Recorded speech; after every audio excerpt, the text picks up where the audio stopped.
chaque monde a bralé un bout. Haïti dans la déroute, la misère pas qu'à bout. Tout pays a qu'à prendre bon fait, personne pas qu'à refaire. Yo prend chimel contemporaine et continuer toujours à affirmer l'ignominie. La figure de Modeste Testa est devenue un symbole de cette prise de conscience. Comme d'autres lieux de la ville, elle rappelle que l'histoire de l'esclavage est la nôtre. Elle nous oblige à nommer les crimes contre l'humanité, à en expliquer les mécanismes pour que jamais ils ne se reproduisent et à en refuser l'oubli. Mais ce devoir de mémoire ne peut pas suffire. Il doit s'accompagner d'un engagement pour la justice. Je veux vous citer quelques lignes d'une tribune publiée dans le journal Le Monde il y a quelques semaines.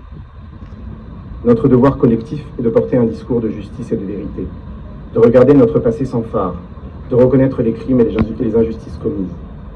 Nous devons cet engagement à celles et ceux qui ont résisté pour gagner leur indépendance et celles et ceux qui, aujourd'hui encore, souffrent en Haïti et ailleurs des conséquences des décisions insupportables de notre pays. Après la reconnaissance historique, le temps est venu d'ouvrir le processus de réparation à l'égard du peuple haïtien. Ces mots sont ceux de notre maire, Pierre Urmic, de Johanna Roland, maire de Nantes, de Jean-François Fontaine, maire de La Rochelle, 3 villes liées par leur passé. Cet engagement, ils l'appellent de leur vœu, car il y a 200 ans, en 1825, Haïti a été contrainte par la France à payer une indemnité exorbitante aux anciens maîtres esclavagistes pour obtenir son indépendance et la liberté de son peuple. Cette somme versée a ruiné durablement le pays. Pour y faire face, Haïti a dû s'endetter auprès de banques françaises puis américaines.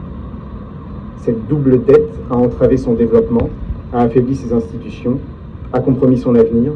Aujourd'hui encore, ses effets se font sentir sur la santé, l'éducation, la sécurité, les infrastructures du pays. Si la dette a été officiellement soldée dans les années 50, son poids historique, moral, économique pèse toujours. La France ne peut se dérober à sa responsabilité. Aujourd'hui encore, des femmes et des hommes souffrent de l'héritage de notre histoire. À Bordeaux, nous prendrons notre part et nous continuerons à assumer notre responsabilité. Dès cet après-midi, le musée d'Aquitaine sera le premier musée de France à intégrer cette part de l'histoire française et haïtienne à son parcours permanent. Et plus globalement, nous continuerons à travailler sous l'impulsion, la détermination du monde associatif que je remercie et de l'éducation populaire à un projet fédérateur pour permettre la mise en récit social et culturel de ce lourd héritage. C'est le sens de cette cérémonie et de notre présence ce matin devant la statue de Modeste Testa.